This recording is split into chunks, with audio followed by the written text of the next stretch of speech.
Welcome to the HR Empowerment Podcast, where we will uncover strategies and new insights from HR professionals who discuss up-to-date regulations, best practices, and the most pressing topics like diversity and equity, leadership, dealing with difficult situations, and much more that affect your bottom line and business. Thanks for joining us. Welcome to the final episode of this series. I am Wendy Sellers, known as the HR Lady. Let me recap the key points of the previous shows. First, we talked about affirmative action versus DEI initiatives. I began this series by clarifying the differences between the discontinued affirmative action and ongoing DEI efforts. Despite misconceptions, these strategies remain vital for fostering inclusive workplaces where people feel that they belong, without relying on affirmative action's legal frameworks. Next, we talked about the Pregnant Workers Fairness Act, emphasizing its stability as a law protecting pregnant employees. This act ensures accommodations without undue hardship on businesses. This remains a critical law and consideration for workplace policies, along with the Pump Act.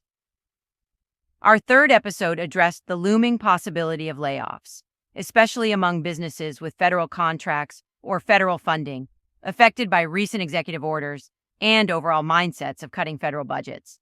I highlighted the importance of complying with the WARN Act and exploring all alternatives to layoffs to minimize impact. In the fourth episode, I tried to help decode federal employee resumes to help HR professionals decode the complex language of federal resumes. Understanding terms like GS ratings, SES, and KSA can help in effectively integrating former federal employees into the private sector. Okay, how about some advice moving forward? Well, one last item I did want to mention is the laws that cover sexual orientation and gender identity. As mentioned earlier, Title VII of the Civil Rights Act and other acts are still laws under the Equal Employment Opportunity Commission and are intended to prohibit employment discrimination. Regardless of what information is being removed from the Equal Employment Opportunity Commission website by the new White House administration, employers cannot harass or discriminate against employees and candidates because of their sexual orientation or gender identity. To be crystal clear, discrimination on the basis of sexual orientation and gender identity is still illegal by law. For a law to be changed or removed, it would need to pass through the rigorous legislative process again, involving all of Congress and the president's approval or veto. As we navigate these changes, here are some actionable steps HR professionals and small business owners can take. Stay informed. Keep up to date with legal changes and understand how they affect your business. This knowledge will allow you to anticipate and react swiftly to changes in federal employment practices. I encourage you to connect with an employment attorney, not only in your state or states that you operate in, but specifically within your industry as well. Your best bet is to go to LinkedIn and follow them online, as many employment attorneys, but not all post on a regular basis, and therefore you can get information for free.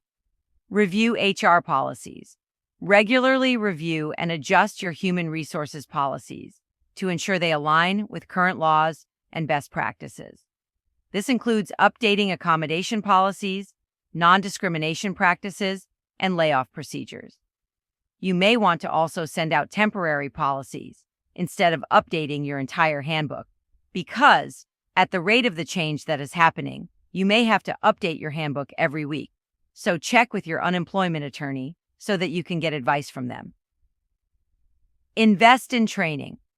Provide training for your HR team and managers on new laws and regulations, as well as on inclusivity and cultural competency.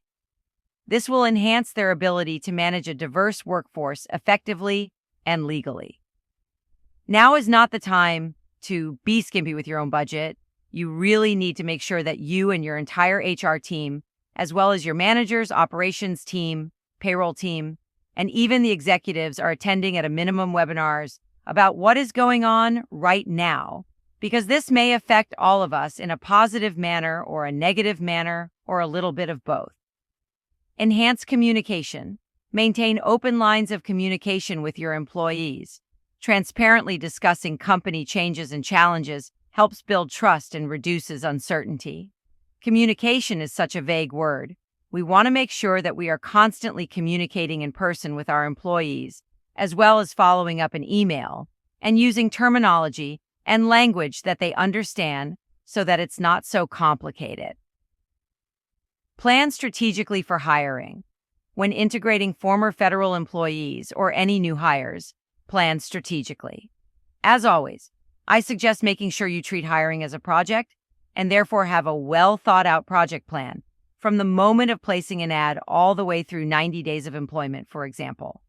All hands should be on deck so that the new hire, regardless of where they came from, is integrated into your company smoothly and does not leave. Prepare for contingencies. Develop a contingency plan for potential economic impacts, such as those caused by layoffs or changes in federal funding. You need to really do an analysis with your finance department to see if any of your customers are going to be affected by the federal funding. Even if you don't use federal funding directly, if a majority or a great deal of your customers do, well, guess what? They may not be your customers anymore, which means we need to go back to the drawing board on everything that I've talked about in this series. This should include financial planning and scenario analysis. Please get financial experts involved.